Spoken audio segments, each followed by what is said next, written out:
Ovsinjon, men hovlilarni supurgunimcha erim olib kelgan pilisos bilan uylarni pilisos qilib chiqing.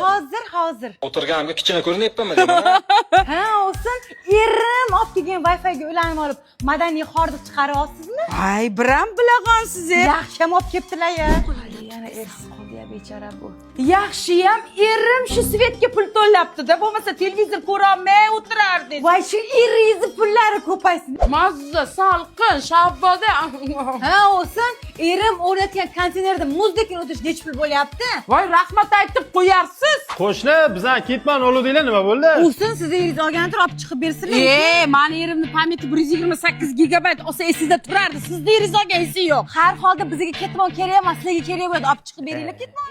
Erim olib kelgan quruq choyda choy damlab yuboring. Erim olib kelgan choynakka damlayman-da. Voy, hada. Ha, olsin, mening erim qurib qo'ygan uyda yashash mazza bo'lyaptimi? Xavotir olmang, mani erim Iskandar Buildingda yangi uy olib berdilar. Yaqinda ko'chib chiqib ketamiz. Ikkinchidan, bu uyni mani erim qurgan. Hech ham de mening erim qurib qo'ydi. Assalomu alaykum ajon. Bu uyni meni o'g'illarim bizning o'g'illarimiz qurib bergan, xo'pmi? Ikkalang ikki-chikki va jirtir-jirtir qilasanlar, qo'shni to'g'lab qo'yib, uyda payib qolasanlar, xo'pmi? Bizni ketma. Bu hali beri tugamaydi, bular urush.